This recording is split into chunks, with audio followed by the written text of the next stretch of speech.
question that you asked me later, was it belief or manifestation that allows you to kind of hit a lot of these things? I think it's honestly unrelenting perseverance. I think anything you do in entertainment or anything you do in life, you have to be so perseverant on what your goals are and also adaptable, because your goal can change as you progressively move on. I thought I was going to be a manager for the bulk of my career. I've transitioned to being on screen, and now, like, with the show opportunity going away, I got to find some complementing revenue streams. So I'm going to do the other stuff, but still audition. You have to have that perseverance of, like, this is my dream. I want to make it on screen. But to get there, you have to be flexible enough to do the other things that are uncomfortable, that aren't glamorous, that aren't cool, and just find ways to continually bring value to the people that come in and out of your life, because you never know where that's going to take you or the impact that you can make on that person's life, because we don't know what anyone else around us is dealing with, even if it looks like they got everything figured out or things are going well. Dude, that was funny. Welcome back to the Isaac Abrams Show, everybody. I'm your host, Isaac Abrams. Today's very special guest, comic, producer, director, content creator, social media strategist. What else we got? Tech advisor. Tech advisor. Did I say real estate? I don't know if we said real estate. And now, first-time philanthropist. Please welcome to the show, everybody, Ashwin Jacob. Thank you for having me. Thanks for being here. We had a great chat. We talked about all kinds of stuff. I don't remember what we talked about off camera and what we talked about on camera, because we just met today. Yeah, we talked about a lot of things. Life, we pursuit talked of happiness. all of it. We did a bunch of Would You Rathers. We talked for an hour before we started recording. Tell us where we can find you on the internet. I'm Ashwin Jacob, ASHWIN JACOB on all platforms, Snapchat, TikTok, Instagram, YouTube. Give them a follow. Hope you enjoy the conversation, everybody. Let us know what you think in the comments, and we will see you next week.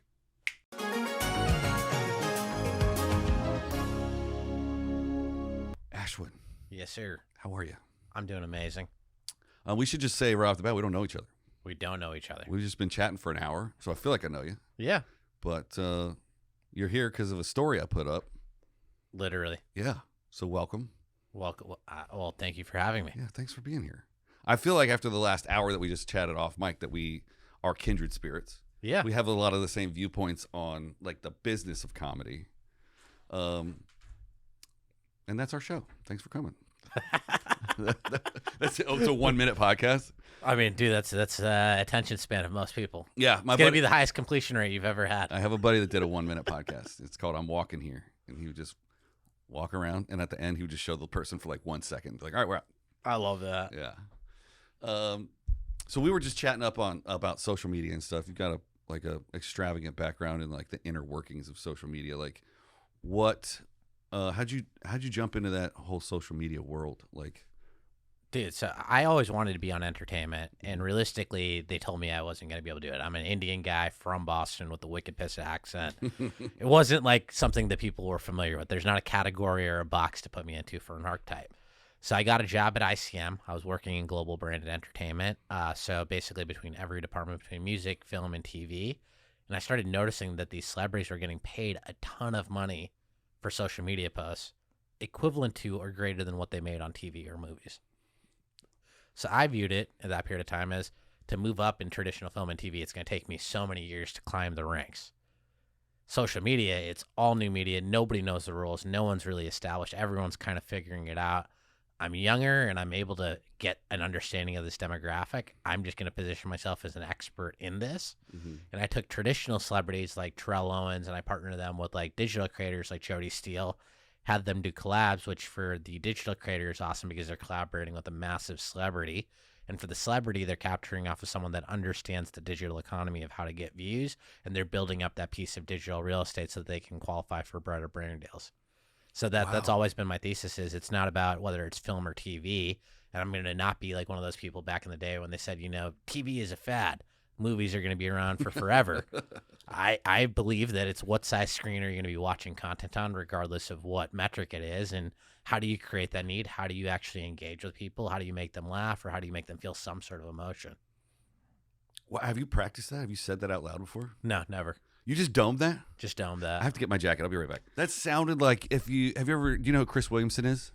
No, I don't. He's got a very big podcast called Modern Wisdom. Okay.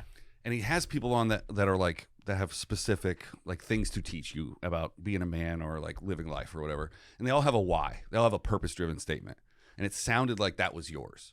Like when I was like, oh, what got you in this? And you hit all these very specific beats Yeah. about like knowing your why. So do you have a why in comedy? Honestly, it's influence, impact, and legacy. So like comedy is a vehicle to create influence. Impact is what you do for people that you don't touch, and legacy is what that effect kind of creates. Like for me, when I got into comedy, I did a show with Jay Moore. He was one of the first people I did a show with. It was Kato Kalin hosting, O.J. Simpson's roommate. And I went up to him and I was like, it's such an honor to be on a show. I'm a huge fan of your work, and I'm trying to be a comic. And he said, you're not trying. You are a comic because you got on stage.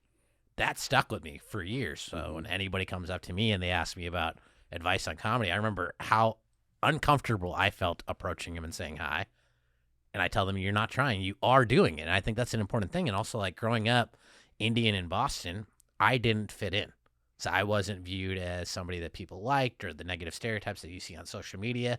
It's my opportunity to change that perspective of how you can be viewed. And if I can show that Indian people can be viewed as cool or hip based on the background and the variety of things I've done in my life, I can sell it to a multi-billion-dollar audience. Because if Yao Ming can sell millions of dollars worth of jerseys to little Asian boys that want to be viewed as athletic, you don't really care about athletics after the time you turn 18. You know you're not going to go pro. You care about being viewed cool. You care about being viewed as desirable. And the Indians are the highest earning minority group in the world. So if I can create Brown Brilliance, I'm selling to $1 billion industry. Brown Brilliance. Yeah, that's what I want to coin. Yeah? Yeah, I'm trying to coin Brown Brilliance. Is that the name of your first special? I have no idea. I think the comedy special is what was it? I had a good title a while ago, which was Influencing Nobody. Because I think that's the real truth about like social media and like social validation is you've done so many things in the course of your life, or you have this accomplishment in one area and you wonder, hey, why don't people respect me in this scene? And we talked about this earlier, which is like comedy is such a unique game and hustle that one day you can be on a show with Sebastian Maniscalco. The next day, Sebastian Maniscalco is going to be hosting Rocking New Year's Eve with Ryan Seacrest, making hundreds of thousands of dollars. And you'll be performing in a laundromat in Los Feliz for free food and free washes. And that's my real life sometimes, you know? I'll be on a show with Sebastian Maniscalco at the Ice House, a small show for Sebastian, but it's sold out. It's packed. People are standing. I think this is amazing. And then I think about tomorrow he's going to be hosting Rocking New Year's Eve, and I'm going to be in a laundromat. And then the next gig after that might be a digital spot selling some random product that I've never used in my life. Yeah. And he'll go do Madison Square Gardens 5 nights in a row. Yeah. That's insane. That is crazy, the access that we have to some of these comedians. And it's just like, oh, that's the guy from TV. He's just here in the green room with us. Plus, dude, there's nothing pure than having people laugh or relate to you and the struggles that they go through. Like, you know, I've had people message me saying that, hey, something I said, they never talked to me. Years later, they'll be like, I was in a really dark spot, or I was really feeling like I was the only person that dealt with this one problem, or I was the only person that has this one viewpoint. And, it made a difference. And I think that's the really beautiful thing about comedy is we don't know how many people we touch. So even when a set is going bad, if you can make one person's day brighter, I think that's super special. It's like, so for me, if I'm able to, and I have the time availability, I stay to the end of the show to thank each person that came, because I'm grateful for the opportunity to share my craft and something I'm joyous about performing with them, regardless if they like me or not. Yeah, Joe Coy did that. You got to be just grateful for that opportunity. Stick around and thank him. I think it's so important because, like, dude, like, we're chasing this impossible to see dream. And if you build that follower one person at a time, that is a much more meaningful connection. You have no idea where that thing could go. I've had somebody come up and I do a joke about being, you know, a comic, and I forgot to do my real estate phone call sometimes. And somebody's like, I'm thinking about buying a house. You ultimately didn't in that case. But if one person buys a house, I've made as much as a guy selling out an arena, especially with LA housing prices. I mean, it's a pretty good marketing plan for a real estate guy. Yeah, it's a hacky joke. People will call me out on it sometimes. They'll be like, hey, why are you asking people? I'm like, I don't know. People seem rich. The tickets are $50 tonight. Yeah. $50 after a major holiday in this economy plus 2-drink minimum. It's $100 to get. It's $100 per person if you're taking your wife and your kids to leave the house in Los Angeles. It's $100. It's $100 plus parking or a parking ticket. You can. I like to tell everybody you can park anywhere in LA for $69 plus the $3.95 fee that they charge you. Yeah, so for $72.95 you can park anywhere you want. Anywhere you want, $72.95. It's the deal of a century. I had somebody block my driveway the other day, and I had to go through the whole process of like 311, look it up, call them. They're like, we have 20 people in front of you. We'll call you back. They call me back 2.5 hours later. I'm like, I would like to have this car towed, please. I'm like, oh, we got to send an officer out. I was like, great. It's going to be an 8-hour process. 100%. And they were like, is it an emergency? I'm like, no, I mean, it was a Saturday. Like, I kind of wanted to go somewhere. But I just sat by my window and waited for the lady to walk up. I've had similar experiences. I live in East Hollywood, which used to be a violent gang neighborhood.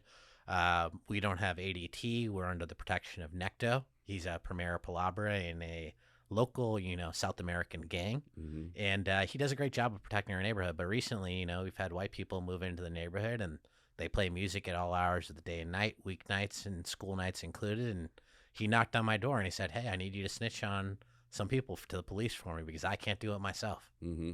And I think that's what we're all dealing with is how do we get out of these problems? And LAPD is not coming unless there's something happening immediately. Yeah. Yeah, you got to rat on these white people. Yeah, the only noises after 10 p.m. in my neighborhood used to be quinceañeras and approved gang violence. Mm-hmm. But now it's raves. Kids got to go to school in the morning. That's right. We care about education. What's left of it, right? Yep. Yeah. Wow. East LA is getting gentrified. I guess I'm technically East LA now, which is it's only been since March, so I'm not used to it yet. Yep. But are you learning Spanish? No, just got back from Mexico. Didn't Okay. learn a single word. I know where the baño is. Yep. That's it. Donde está la playa? I don't. Where's the beach? Where's the beach? Yeah, I can understand more than I can speak because I used to go. We were talking about documentaries earlier. I didn't even bring this up. I used to go make documentary films for fundraisers for nonprofits in South America. Oh, I love that. And they would give me a translator, so I would just not bother to learn any Spanish because I would just be like, I would like to do this, and then they would say it. I love that. I wish I'd learned Spanish. I would like to do that. I'm thinking about doing that. I want to wear a fully traditional Indian outfit and pull up to, the open mics where comics want to become a comic at that club and just be a character, just a fully Indian character. Bring a friend that just translates for me. I speak in my native Indian language. They translate and just film people's reactions to what I'm saying. I would film that. I think that would be hilarious. Yeah. Especially if, the translator was real deadpan. Yeah. And you're, as the performer, you're very animated. You're making these big gestures. And then you're, making, these symbols and, sign language. And people think they know what you're talking about. And then the guy's like, I went to the grocery store the other day. It's just the translator's deadpan, I think. Have you seen the Waka Flocka clip of where they have a sign language interpreter? And she's interpreting so hard, he thinks she's dancing to his music. No, I haven't seen He gets on stage with her. It's so funny, and I love it. I've seen a bunch of comedian clips where they have to have the sign language person, and then they'll just go stand next to the sign language person and say vulgar stuff to see what the sign language is. Jeremy Watkins has done that a couple times. Matt Rife's done it a couple clips. Oh, I love it. Yeah, we used to do that on road trips in middle school and high school and church road trips. Me and my buddy Brian, I would make up fake Spanish, which looking back was really. It's probably a cancelable offense, but I would just make up fake Spanish, and then he would create the words that I would say, and we would just get all these laughs on the bus. Let's do a Would You Rather. Let's do it. Let's see what happens when we do one of these. Okay, I think this would be a good one for you. Would you rather have one wish granted today or have 3 wishes granted in 10 years? Say one wish today. Same. One wish today. What are you going to do in 10 years? 10 years, the inflation, it's going to be crazy. I wish for $10 billion. Boom. Problem solved. I could make $10 billion into 3 wishes in 10 years. Yeah, I don't get when people say money can't solve all your problems because most of my problems would be sorted by money.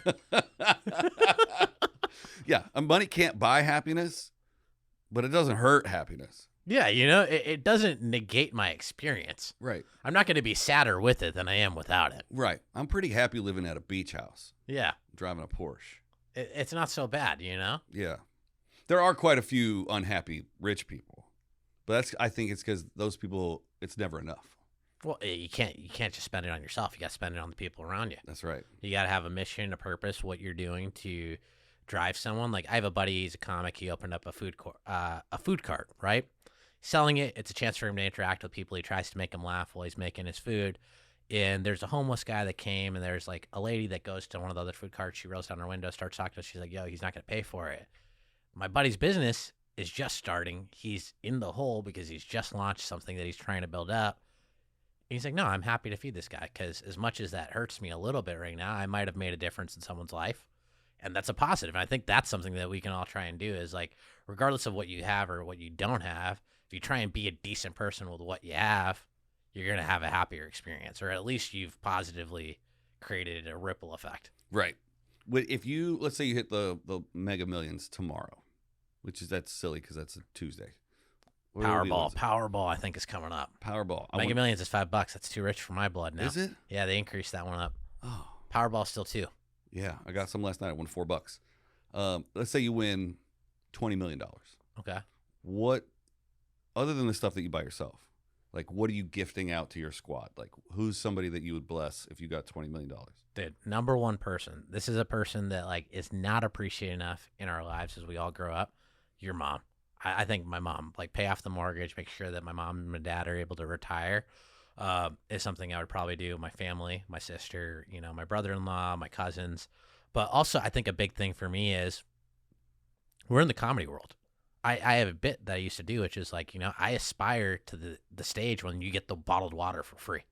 Because they'll charge the comics a lot of times for even the water, So like, I want to do something that, like either like build some sort of community that we can find a way that like there are amazing comics that were amazing performers, made people laugh for generations, but they, due to a lack of financial planning, don't have a life once they're not able to tour anymore. Right. I think that's something that's very tantamount to me. And then 2 kids that grew up in bad environments. Like I grew up in bad neighborhoods as a kid, and a lot of the things that I got into as a young man was because that's how I thought was the only way to make money. And I think that there's a massive opportunity building that bridge of like the tangible skill sets of marketing, sales, or, creating media, that if you teach these kids that you can be something other than the star, you can work on production, you can film, you can edit.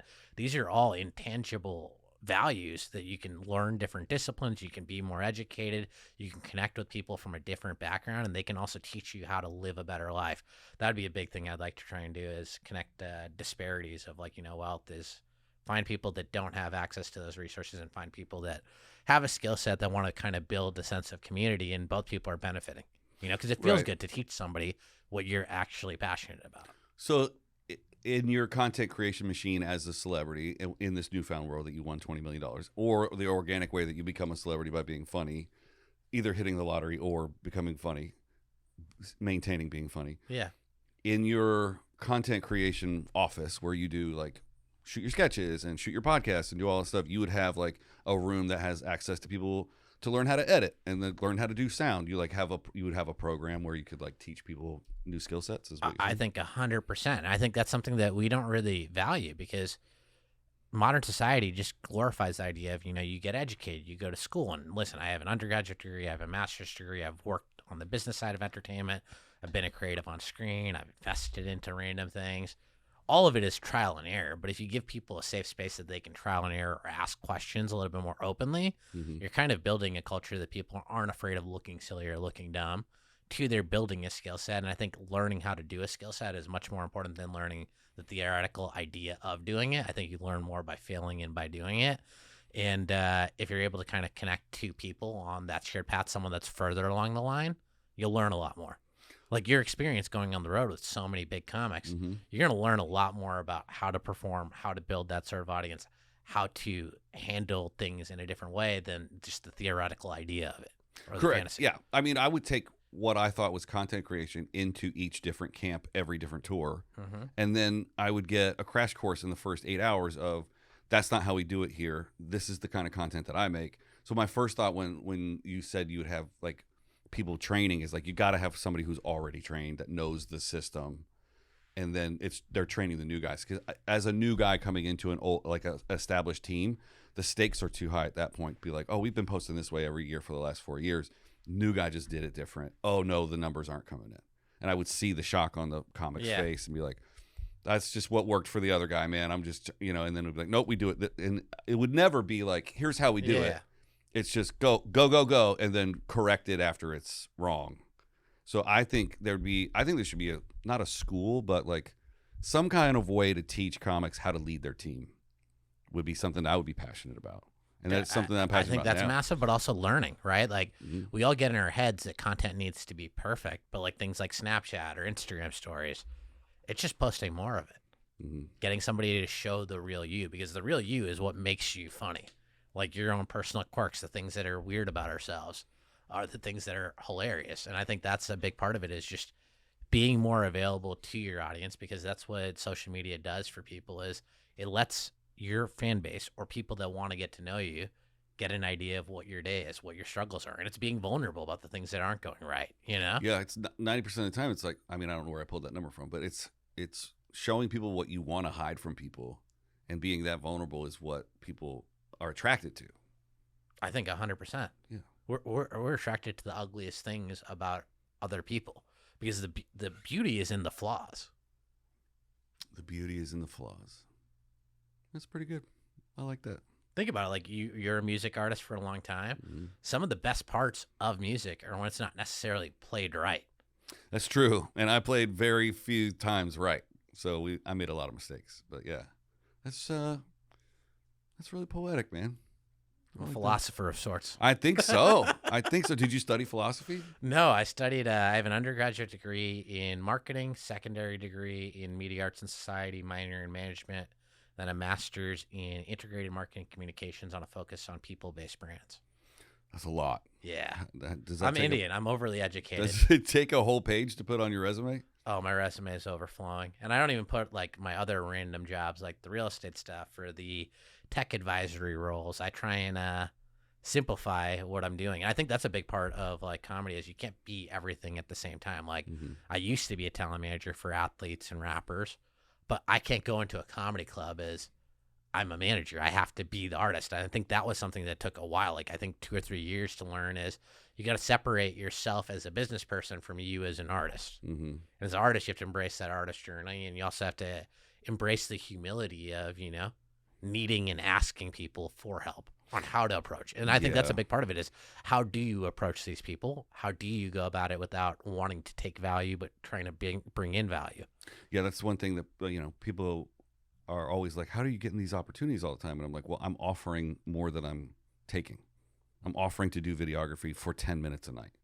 I'm offering to cut a clip. I'm always, it's like Gary Vee says, give, ask, right? So I'm giving before I'm asking for anything. I always want people to owe me. I never want to owe anybody anything else. It's a better way to live your life. Yeah, why not? And if I never call it in, I never call it in. But I know I can walk around a couple of comedy clubs around here and be like, if I needed a couple things done, I could ask this guy or that guy or this guy. Yeah, you're going to get a free water possibly. Hey, I get unlimited water bottles at the Hollywood Improv. Oh, I love that. It's the staff discount. Massive. Yeah. That's I don't know when if you know I'm you made supposed to do that or not. I just take water out of the fridge. Oh, I love it. I never asked. Oh, you're taking the Fiji waters. Oh, yeah. If they don't put the Fiji waters upstairs anymore. Come on, Hollywood Improv. Put the Fiji waters upstairs. Let's go. That's going to be the name of my first special. Yep. Put the Fiji waters upstairs. I love it. That would be insane. How much time do you have right now? Like, how close are you to shooting an hour? I have about like 30 to 45 minutes. Yeah. Do you want to do, like, how close are you to wanting to, like, film an extended set and put it out? Honestly, bro, for me, it's whenever the timing is right. I'm a big believer in like divine timing of when life works out. It's like I want to act more, because obviously, as we spoke about earlier, acting allows you to penetrate a lot of different markets that you wouldn't have the opportunity for. But I don't just view it as just I want to tour America. It's like I want to tour the world. There's people that look like me. I'm a first generation American. My parents immigrated here before I was born. I was born here in Boston. There's people in England. There's people in Canada. There's people all over Europe that look like me. So like, I'm also trying to find a way to get an audience in India. So like on Snap and other platforms, I do Indian related jokes and Indian related comedy things, because I want to hit that audience of people beyond just that. And I think it's having a holistic approach to what you're doing, so that you shoot enough shots that something will eventually work out and lead you to that position that you have the right budget to film a special, instead of rushing a special to say, hey, I just released my special that 150 people watched and my self-released YouTube. Yeah. I want it to be seen by a ton of people, so I'd Right. rather get that opportunity to book enough road gigs or book acting roles or commercial work. There's no humility in whatever it is, whether that be social media. It's all just a opportunity for people to see and connect or like me. 2 questions. If you went to India, do you speak, is it Farsi? No, Farsi is I think that's a Persian language. Okay. So India has 256 major languages and like I think 300 to 400 dialects. So there's a lot of different languages. Yeah. English is one of the national languages, and Hindi is a national language. I speak Malayalam, which is a South Indian language. Hmm. So I do speak Malayalam fluently. Can't read in it, but I can speak it. Oh, that's one of the would you rathers. Yeah. There's a would you rather, and I'll skip it now, but there's a would you rather not be able to read or not be able to write? Oh, I mean, I can't read or write. I can just speak. Right. I guess that has nothing to do with it. I guess I didn't read that right, so I guess I can't read. But if you toured India, it would be in English. It would be in English, and most people speak English. Really? English is a major language. So is English the glue and everybody speaks their individual dialect? Yeah. Oh, that's crazy. I mean, I think that's a lot of the world nowadays. I lived in Italy, and I speak very broken Italian, but I survived on English. Did you see the $1 house deal in Italy that was going around? No, I didn't see that one. I just watched a 60 Minutes on it or something recently, but people were buying the $1 houses. So there's small communities in Italy that like everybody died or moved out of, and the government was like, you can come buy this house for $1. And then people would buy it sight unseen and show up, and it would need like $200,000 worth of renovations. Now, in Italy, actually, all the Parmesan farmers, a lot of them are Indian now. Really? Because, second generation or the current generations weren't interested in going into farming. Punjabi immigrants from the north side of India moved to those regions, and they started building all the Parmesan. I thought Parmesan was a cheese. It's a cheese, yeah. They're making it. They're like churning it, they're milking it, they're processing it. Oh, because when you said farm, you said farm it, I was like, "There's fields of Parmesan somewhere." No, there's cows. Yeah, no, that You gotta milk it. You that gotta makes churn it. I was like, I've never seen a Parmesan plant before, dude. That's crazy. I want to be a Parmesan farmer. Farming's locally a pretty great industry to be in. It is my backup plan, and I'm looking for farmland right now. I met one of the guys on Who Wants to Marry a Farmer, and let me tell you, they're making more money than a lot of business guys I know. It's either printing money, like if you're ranching and farming at the same time, or it's like government subsidy check to check. Yeah. It's there's no middle ground, and it's rough. But if you do it right, you can make a ton of money. Plus, you can grow all your own food. I mean, listen, right now I think it's farming, plumbing, or waste management, because people are always going to need to poop. They're always going to need to get rid of trash, and people are always going to need to eat. That is true. Yeah, it's like as long as there's cars, there's always going to be automotive shops. The cars are always going to break down. There's always going to be gas stations. But they keep messing with our food. No, our food is toxic. For Something the most part. just came out yesterday that was like, they removed another regulation where it was like, even though they could say it's organic, it still can be sprayed now or with a coating, a preservative coating. I just don't. Oh, it's on a lot of apples. Yeah. Like the skin of an apple is like covered with wax half the time. Mm-hmm. It's hard to preserve food. I just started my first garden when I moved to the east side, and a couple days after you pluck a tomato, it's like, well, if we're not going to eat this tomato's no good. Yep. So growing all of your own food sustainably, it takes quite a bit of land. I mean, you could do it in less than an acre, but I can't do it all in my backyard. I can't grow enough food to survive in my backyard. Not at all. That was the goal, though. The goal was to just turn the whole backyard into a garden and then only eat what I grow. That'd be amazing. But the girlfriend is a pescatarian, so she won't let me get chickens. And there's not enough room for cows or goats, so I would become a vegetarian if I had to grow all my own food. Damn. And there's always supplemental things. You can't grow salt, can't grow rice, so you have to either stop. If we're talking like a doomsday prepper type situation, like they're going to shut all the lights off, you just got to order those MREs. That's pretty much it. Yeah. Protein powders. Yeah. I wonder, the longer I live in this house, the more I'm like prepping. The more I'm like, what if the lights get shut off? Where is my water source? Every time I go to the grocery store now, I just get an extra gallon of water and throw it under the bed. I love that. Because we haven't had a major earthquake in how long? Yeah. And the fires came pretty close. They came very close. How close were you to the fires? I was in Hollywood, so not that close other than the Runyon fire. Yeah. People everybody was getting evacuation texts. Oh, it was wild. I mean, I had a McDonald's commercial that was booked during the period of the fires, and they just kept pushing it. Like, yeah, I think we might be able to shoot in a day or two. I was like, this is definitely not going to happen. Was it supposed to shoot at the shooting McDonald's down south? No, it was just a McDonald's ad. I don't even know if it's going to be at an actual McDonald's. It was like a social spot that they were going to shoot, and it was like booked around the period of time that the fires were going on. And they're like, yeah, we're going to figure out the dates and the times based on the fire situation. I'm like, I don't think this is going to happen. Yeah. It never shot. Crazy. So if you've never been there, McDonald's has an empty McDonald's Okay. down south. It's not Commerce, but it's south of Commerce somewhere. And it's like people pull up to it. If you're shooting there, people pull up and try and go through the drive-through. But there's a kitchen. There's a regular like kitchen that would be in a normal McDonald's, and then there's another like prep kitchen for food prep in the back of that, and then downstairs is a school for kids. But like it's where they shoot all of the McDonald's commercials, and they have a warehouse next door that has different drive-throughs and different menu items, and there's a thing for the crew at 5 o'clock. They just do a pass around of fries. They call them 5 o'clock fries. I love that. Yeah. No, I think food commercials have the funniest exclusion clauses. They're like, you cannot be seen eating any of these competitor brands, and it's like every piece of fast food that's out there. Right. And every one of them has that too. Every single fast food brand has it. How long can you not eat another brand? It depends on how much they're paying you. I mean, mine's was like a 6-month one. Mm-hmm. It's like you got to avoid Carl's Jr., no in and out. Nobody can post you wearing eating it in and out. And I'm like, damn. Whose job is it to keep track of that? I don't know how you're going to keep track of that because, Right. like, I guarantee you there's a dude that I know that was in, like, a Domino's ad or a Chipotle ad that has ate something other than Domino's or Chipotle in a 6-month period of time. Right, and put it on TikTok. And probably posted it, you know? It's like, yeah. That's insane. Yeah, I guess you just can't do brand deals with other companies, you know? Yeah. I mean, I think that's a wonky part about it, you know? Yeah, that is a little bit weird with the non-compete because, like, it's our whole business to, like, get as many of these brands to pay us as much as possible, as frequently as possible. And then for one of them to be like, here's $200, don't take another one for 6 months. Like, no thanks. Are you going to feed me every day at your restaurant for free? Right. Which, well, I mean, you know, you wouldn't want to eat McDonald's every day. No, I don't think so. Unless you're Chad Ochocinco. Does he eat there every day? He used to. That was the thing about him. Wow. But I guess if you're an athlete of that caliber, you can eat whatever you want. I feel like you definitely can. Plus, he's got to eat like 6,000 to 8,000 calories a day to maintain that bulk, right?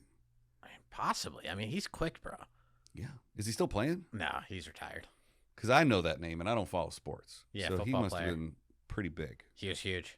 He was controversial. He posted a lot of things. Like, he's like, hey, my Rolex is fake. He's like, I bought it with like an Amex Black Card, but I can't afford that sort of watch. You know, he's like, it doesn't make sense for me. I don't want it. Oh, he admitted that it's not that he got duped into buying a fake. He purposely bought it because he's like, who's going to know the difference? Yeah. He's like, I can afford the real one. I just would rather have this one in case somebody steals it or I leave it in a hotel. Smart. How much is a fake Rolex? I have no idea. Should we find out? Let's find out. I know in New York it's anywhere from $50 to $100 on the streets. Oh, really? I was Probably. thinking it was be 1,000. Hey Siri, I mean, they're probably not great ones. how much is a fake Rolex? 200 to 1,500. The cost of a fake Rolex can vary depending on the quality, but they typically range from 200 to 1,500. That you're right. Yeah, That's crazy. pretty wild. And because real ones are, you know, $50,000-$60,000. No, you can get them as cheap as like 6 or 7. Oh, really? Yeah. Um, Used. It's the same thing. Like when I got into like, I never had like really nice cars growing up. I always had like my 2012 Toyota Camry, but I had a small piece in an exotic rental car business, which I thought was like going to be amazing for my life. But realistically, those cars are impossible to drive in a lot of areas, even in LA, because they can't deal with any potholes or whatnot. But a lot of it is they depreciate so quickly. So you buy them a few years older, they're significantly cheaper. That's true. I'm a big fan of buying 2-year-old cars. I think it's great. 2 to 4 years old is perfect. If you buy them CPO, that's the move because What's it's CPO? certified pre-owned. Oh, okay. So that means all the engine and all the maintenance stuff will get covered by the dealer. All right. I'm looking for a car right now, actually. Yeah. And if they get lemon lawed or 30 days in the shop, you can lemon law it. And that means you get all your money back? You get all your money back, which happens a lot of times with McLarens. Oh. McLarens have issues. I wasn't really in the McLaren market, but I guess I'll open up the search. Yeah, I mean, it's a gamble, you know? It'll look really cool pulling up to the comedy club. Oh, man. Yeah. They wouldn't even let That'd me. be a great life hack. Right. Just pulling up in a McLaren. They'd be like, How do you afford it? You're like, I can't. I'm just hoping it gets lemon. I just rented it for the day. Yeah. Do you think you would get to park at the comedy store if you pulled up in a $400,000 car? No, I don't think they would. I was at the Comedy Store a couple weeks ago, and a Waymo pulled in with no one in it. Hilarious. And the lot guy, which is non-gender specific, the lot person just walked up to it and just started making this motion, and it just backed out. Well, like, who takes a Waymo to the Comedy Store? It might have been picking somebody up. Maybe. There's been a lot of old school people that got passed in like the 80s and 90s that have been popping back into the Comedy Store lately, and it's been really, it's surreal to be standing there and like Martin Lawrence pull up. It's wild. It's crazy. And It's then pretty wild. everybody just floods into the OR to watch his set. Mm-hmm. It's nuts. Like a big, is there anybody you haven't seen that, like, if you were on a show with, or like you were at the, Dude, if I saw Chris Rock, that would be my bucket list comic. He was my favorite comic growing up. Never done a show with him, never been around him. mm-hmm. He's absolutely hilarious. I think Godfrey is probably one of the most talented comics that's But you've met Godfrey though, right? No, I've never met Godfrey. Really? No, never met Oh, Godfrey. he's the coolest. He's hilarious. Dude, and he's so easy to talk to. He's so funny. Yeah. He is so incredibly talented at the way that he can react to any audience. Mm-hmm. Yeah. He's great. But I saw Rock do his hour at the, what's the theater they do all the award shows at over here in Hollywood and Highland? Oh, the Dolby Theater? Yeah. Yeah. Yeah. I was in the very, very back row. I was 5,000 feet in the air. But it was a good show. It was I great. bet. Yeah. And then I watched this special, and it was the same exact hour, and I was like, yeah, that's how comedy works. You tour the hour, you shoot the hour. Exactly. Yeah. Let's do another one of these. Let's see what's happening. That was good. That was a good little roll we did right there. Oh, would you rather play a villain in a movie or play a hero in a movie? I think a villain's more interesting. Oh, 100%. The villain has an interesting story arc. He's more convicted to his passions and his goals. Mm-hmm. I think the villain's way more fun. They get to do like weirder stuff, weirder roles. I don't think there's like everybody that moves here, it feels like they're all trying to go out for leading men roles. And I'm not. I want to go be like the darkest character possible. I think dark or like an under 5. I think honestly a lot of people like don't realize that if you can be impactful with under 5 and be interesting enough, people will notice who you are. What's an under 5? Like it's a character in a movie that has 5 lines or under in it. Oh, the SAG rule, right? Yep. Like an under 5 role. See, I would like more lines. But one of the things that prevented me from pursuing acting further was my memorization problem. So if I'm producing or like assistant directing a movie, I can memorize the entire script. Okay. You can be like, what's the 5th word on page 91? And I'll be like, no problem. But if I have to say it, this is another problem with my comedy. If I have to recite lines, even if it's just 2 lines, I will forget it. The minute the camera rolls, I'll be like, line. I have a huge memorization problem. And I don't know, maybe I baked that into myself, but behind the camera, no problem. I think we all have that sort of thing. Really? You know? I think it's like everybody thinks they know what they want to say, but when they get up there, they say something a little bit different. So I think it's just having an emotional feeling. I think that's more authentic too. Like even with lines, you should generally know your lines, but like be focused on the emotion of how you deliver it, because I think that's a lot of what says something. Did you study acting anywhere?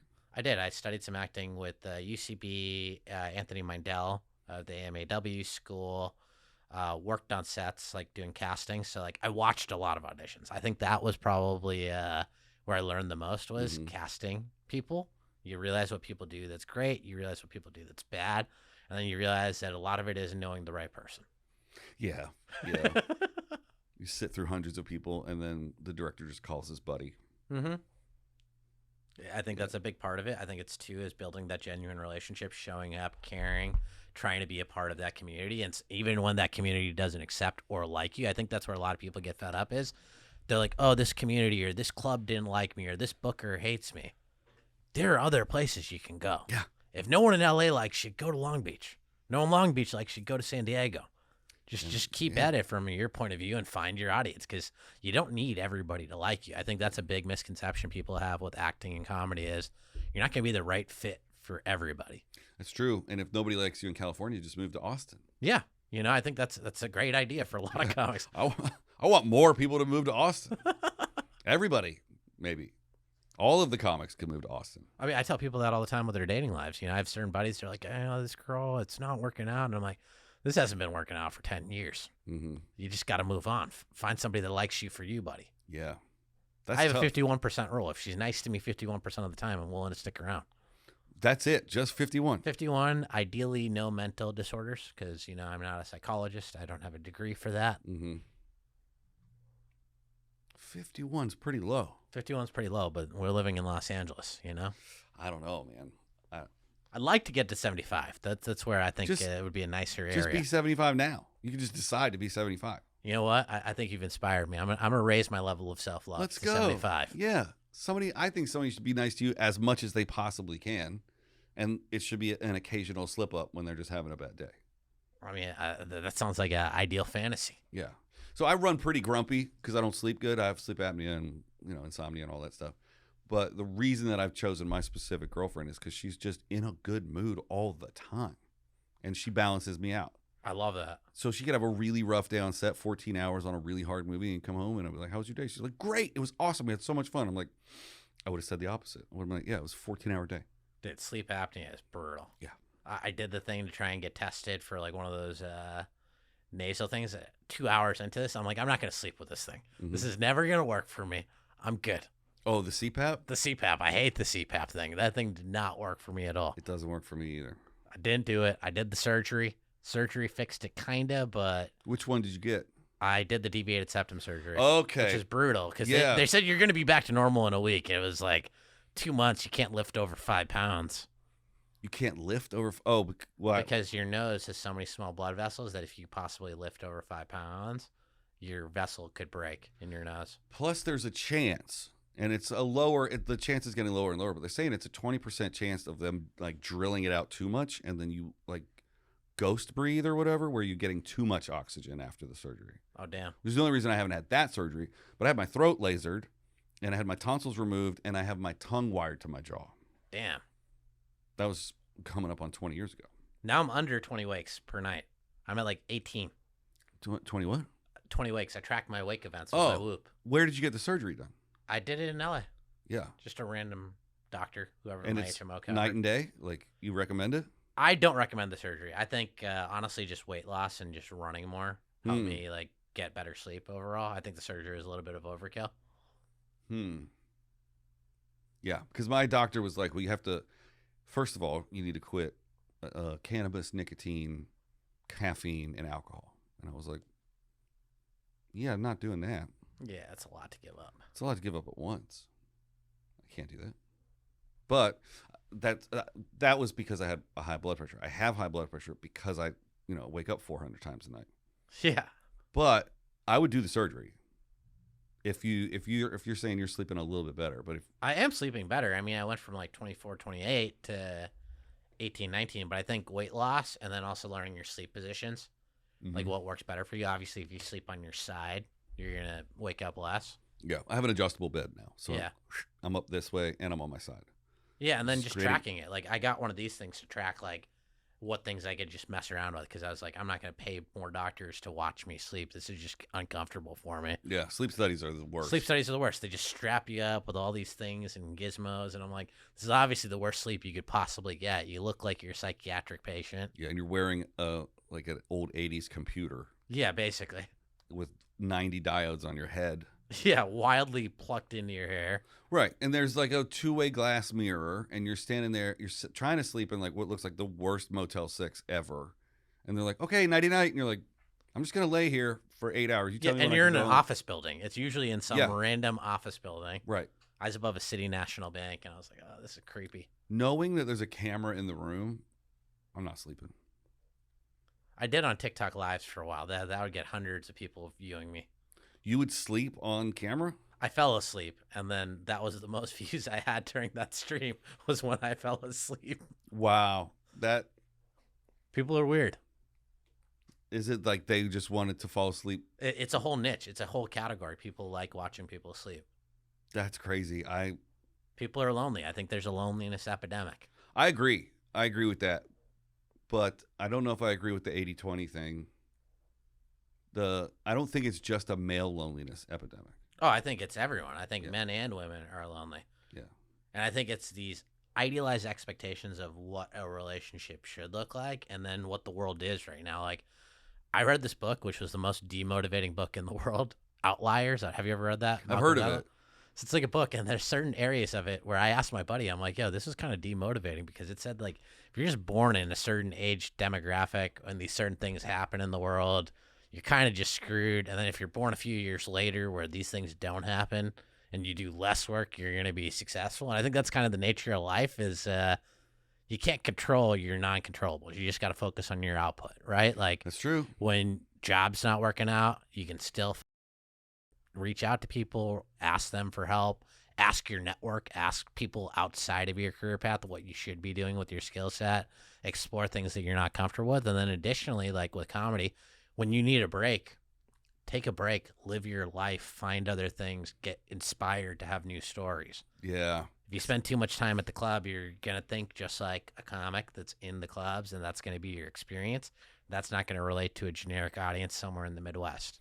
And people think that taking a night off of comedy is like delaying the inevitable success. And it's like you can't just go one place. Like you said, you go to one place every night, you're going to just be a creature of habit. You do have to go live your life. You have to travel. You have to build up life experience. And life experiences are what's going to make you funny. It's going to make you relatable. You can ask a question to an audience member. They'll tell you something about somewhere they're from. You'll mention somebody that you know, and on the off chance that they do have it, it'll look great. I think that's the issue that a lot of people have is they watch these stand-up clips on the internet, and they don't see how that question probably bombed for that comic at one point. At one point when they asked that original question, they didn't have the right bounce back. They thought about it. They figured out what the responses could be or what the hypothetical answers, the yes-no scenarios are, and it looks like it's just being said for the first time. But it's probably out of 15 shows, they filmed 15 different reactions, and this was the best one, and that's what they posted. I think that's the reality of it is you're never going to become great without failing, and you have to love failing as much as you like being viewed as great. I hate failing. I absolutely hate it. Do you? I fail all the time. I fail all the time. I mean, But I get rejected in my personal life, my professional life. Yeah. I mean, I can't tell you how many bad clips I've put up. I fail at this all the time. I feel like I'm getting better at this, but I fail constantly. I fail at comedy a lot, and that's the one I hate the most. Oh, it's sad. I hate failing at comedy so much. When it goes wrong, like I tell people the reason that I'm a light drinker at most, and then occasionally I enjoy a nice hookah, but my high comes from comedy. When you crush it with an audience, there's no feeling better than that. Like the love of strangers is somehow better than like when you're in a committed relationship sometimes. Mind you, I want to be in a happy committed relationship, but like that's a high that's going to have to compete with the comedy high at some level. Yeah, and on top of that high, when you get an unexpected laugh in a new place, like you're 20, 30 shows deep on a run, and you just get a laugh out of nowhere, and you're like, you've never gotten a laugh in that same spot in that same joke. That right there for me, that's like the high. That's the icing on top of the high. I love getting laughs and then you're like, what, did I say it wrong?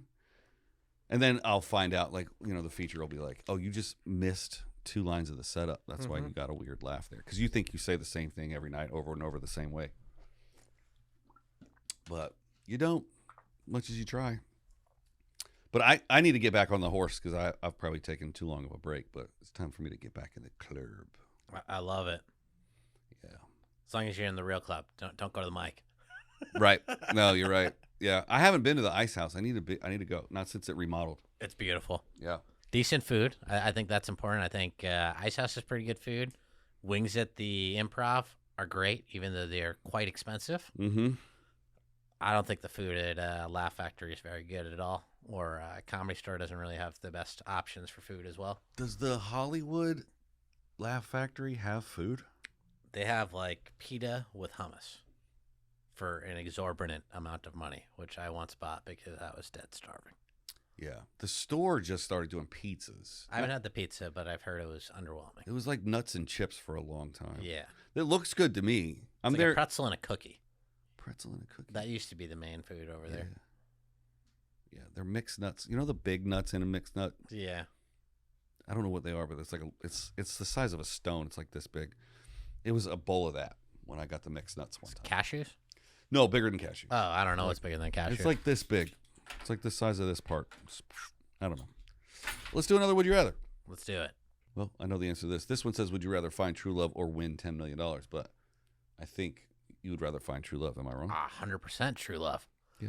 Because money can make you somewhat happy, but if you have somebody to share your positives and your negatives in life, I think that makes you overall significantly happier human. And if you find a partner that is aligned with your business goals, making that $10 million is easy. I think 110%, because when you're in a happy relationship, you're not seeking that validation elsewhere. It's true. Plus, you're giving. You're focused on, like, providing for that other person. I think a lot of times we get focused on, like, what we want in a partner, but, like, what are you willing to give to that other person? Because they're going to have bad days, too. Mm-hmm. Yeah. It's interesting. So, like, being 45, I've gone through a number of partnerships that were long enough, and I hate the word partner. I have a clip out about how I hate the word partner. Girlfriends that have been long enough to be like, I'm basically on my fifth marriage. Yeah. And the thing that I think about a lot is some of them have motivated me more to work harder than others. But I think the one that I have now, like, it's a good balance. Like, she pushes me to work when it's time to work because it's tough. I'm not a self-motivator, but I've been freelance for 20 years. I have to decide when I'm going to work and when I go to work. She's more of like a 9 to 5, not really, because she's in the film business. So it's like 9 to 9, but she's either on a movie or she's not. But we live our lives in her downtime.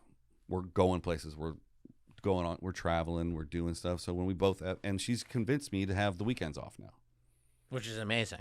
I would only take Sundays off. It was grindcore, only Sundays down for like the last 8 years until I moved in with her. Now it's like, oh, it's weekend time. Shut the laptop, close the phone. If you're going to post content, you better get it up on Friday because we're brunching on Saturday. We're going to a concert. We're going to go to a baseball game. We're living our life on the weekends. I think that's huge for you, dude.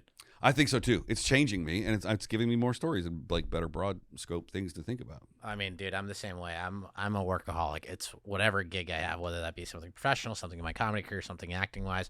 I'm available when I need to be, but I do try and make it proactive that, like, when I have to take that time off, I'm actually taking that time off. I'm not going to hop on a work call if I don't need to, if it's not an absolute emergency. Mm-hmm. And I think that allows me to have better experiences or have something that's unique or be present in capturing, hey, this is something that's funny, that's innocent, that just happened in my day-to-day life. And I think that's really what the funniest moments are, is just when you're out there experiencing your life, the weird encounters that you have with people and what happens, and just jotting down that note in that moment and coming back to it later. Jotting down enough information. Oh, yeah, because then sometimes you look at it, you're like, what is this even about? And I have no idea. Yeah, what's green turtle wax mean? That doesn't mean nothing. Like, you got to write a whole paragraph. Yeah, I have to write a whole paragraph. No, I get it, because I've done the same thing. And I know I can't write it by hand because I can't read my own handwriting, so it goes in my notes. Mm-hmm. I handwrite notes for the other shows that I produce, and I go back to read them to do the show notes, and I'm like, yeah, I got nothing. I don't know what this is. Yeah. I should type them because I have my computer right in front of me, but I don't. What's something funny that's happened to you, like a funny situation that's happened to you in this summer? This summer, okay, I have a kind of hilarious scenario. I was at a pool party, and I see this girl that's not really swimming well. Like 100, 200 people are outside. Go over and ask her, are you able to get out? She's like, no, I'm kind of struggling. Try and pull her out. Struggling to get her out. Doesn't really work. Jump in the water. Pull her out. Ask her name. She says Effie or Emmy. Not really sure what she's trying to say, but, she was drowning. I'm like, okay, cool. Let me see if you're here with anyone. She doesn't really answer that question. I'm like, here, let me follow you on Instagram. It's the lowest level. Everybody wants a stranger to follow them just for the like and the sub count to go up.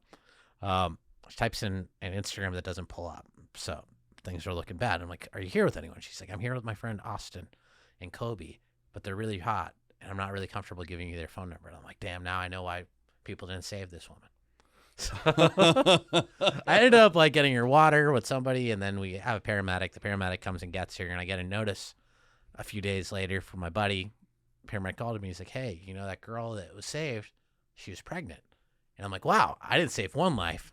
I saved two. And then like my mind goes to like, the politeness thing that I'm big into, which is like, oh, maybe I'm going to get like a thank you card or like, maybe an edible arrangements or, maybe this is the meet cute that I'm looking for. Mm-hmm. Instant family. Yeah, instant family. Yeah. Nope. I got a message a few days later that she posted on her public Instagram, fetus deletus.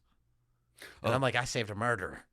And I'm pro-choice, but like I feel like that's not a public Instagram post on the No. page that you source your brand deals from. No, was it an influencer party? Like, was she? Kind of, yeah. Oh boy, did you ever meet the guys? Which guys? The two guys she came with? She came with girls.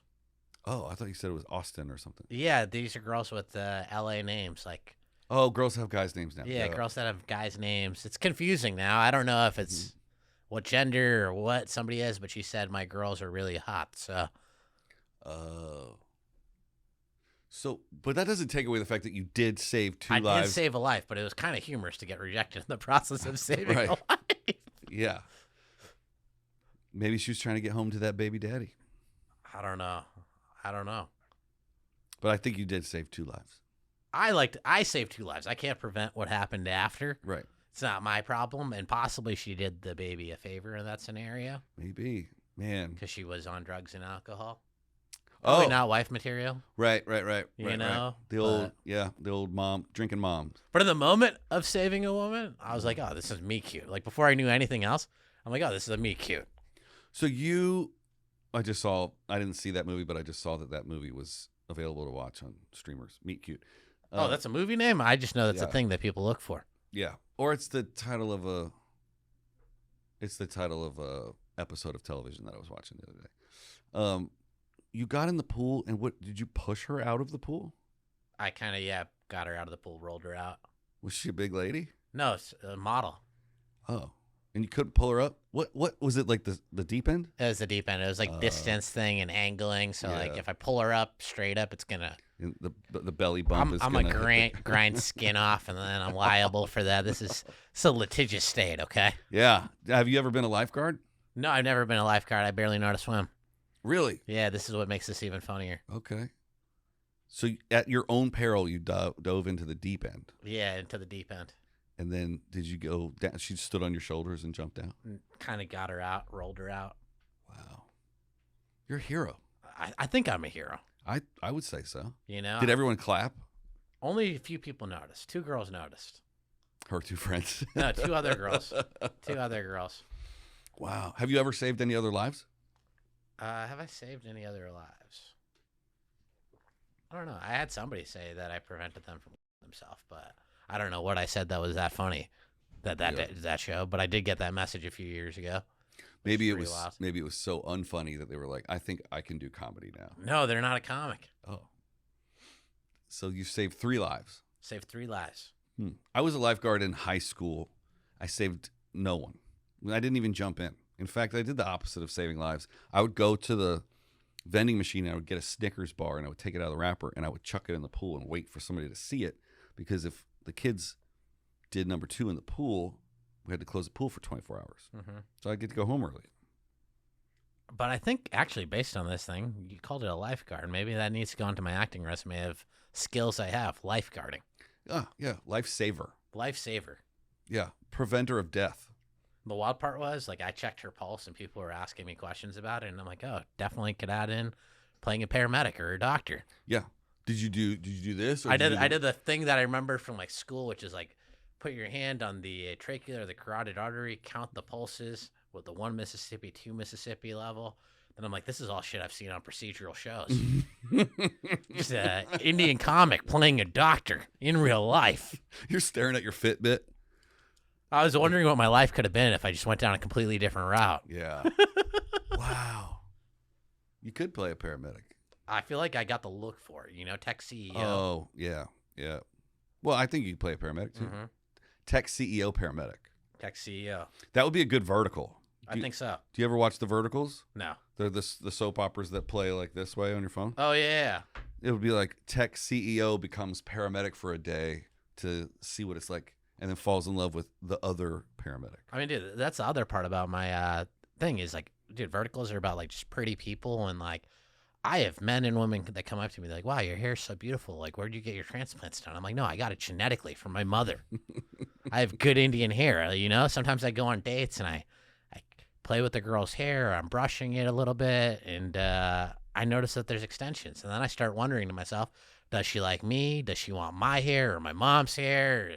Said family discount type thing that she's trying to get, and Makes me a little bit uncomfortable. Maybe she just wants it for the kids, for your future kids. I mean, that would be the ideal scenario. They could have beautiful, flowy Indian hair. Yeah, that's a sales point. Yeah. Do you have a type? Do you only date a certain way ethnically? No, I date a lot of different ethnicities. I do generally like blondes. That's an area that I gravitate towards. I think we were separated at birth. 10 years apart, probably.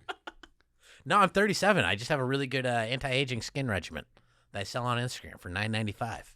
Yeah, I tell people I'm 45. I'm actually 55. Oh, so wow. I look great for 55. Great for 55. So maybe we're just distant cousins. Could be. Yeah. Let's do one more of these, and then I think we hit an hour. Nice. Did I ask you this already? Which one? Let's find out.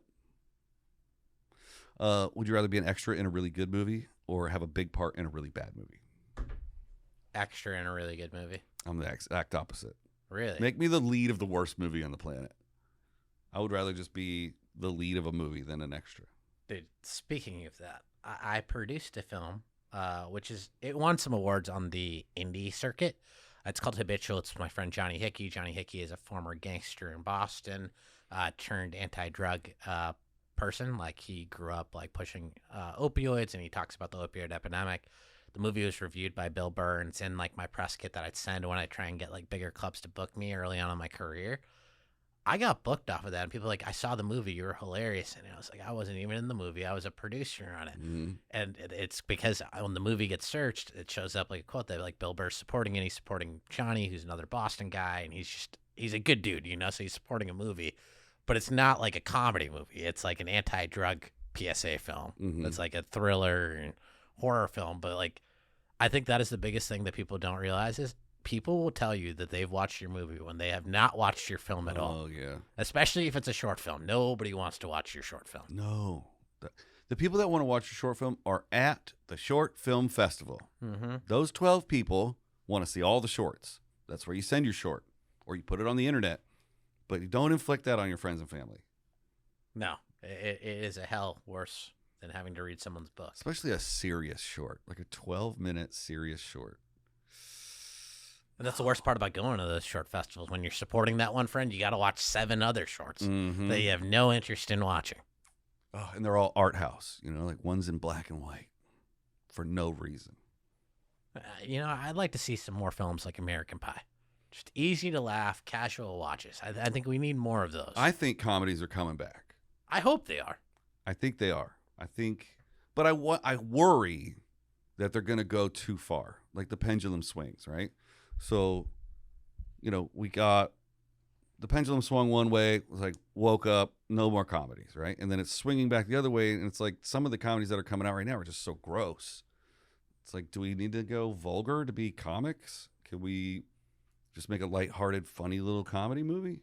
I mean, dude, that's a big part for me. Even we were talking about this off camera. Is I'm trying to personally be more cleaner as a comic. Like, what is generally relatable instead of just going for the shock value or what's dirty or what's raunchy, and finding like the levity in like our everyday lives, like weird roommate situations. Yeah. Do you have a roommate now? I have a content house that was a content house for a long time with TikTok kids. Now I live with 2 of my buddies.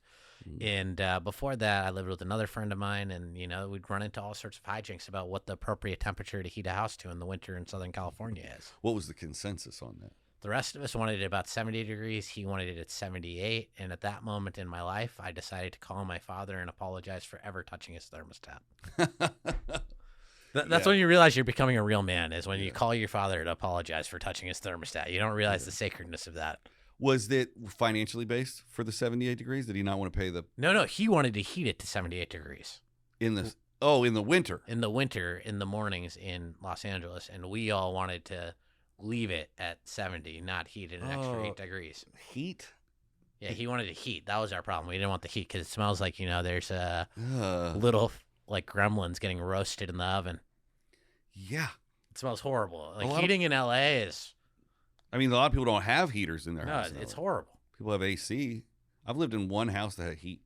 You don't want to live in a house that has heat because it smells like something is burning up there. Yeah, because sometimes it's your neighbor's house. It's something, We don't know about the wiring, what city codes were like in the 1970s. Yeah. I used to ask this question when we ended in the first 2 seasons. I haven't asked it in a while, but I think you're going to have a great answer for this question. This is how we end. Okay. What's the best meal you've ever had?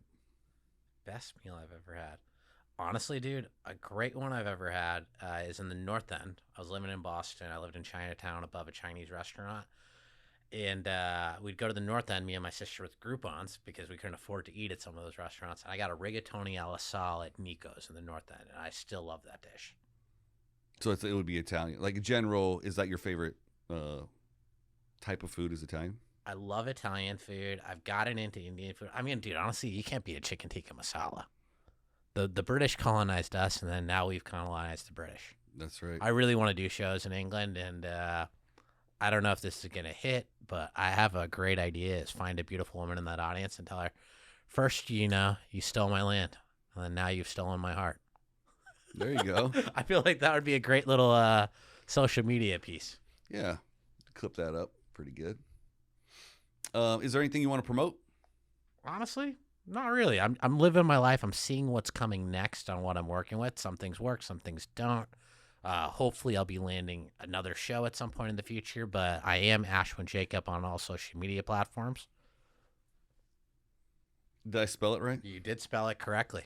There you go. And then the answer to the question that you asked me later, was it belief or manifestation that allows you to kind of hit a lot of these things? I think it's honestly unrelenting perseverance. Mm-hmm. I think anything you do in entertainment or anything you do in life, you have to be so perseverant on what your goals are and also adaptable because your goal can change as you progressively move on.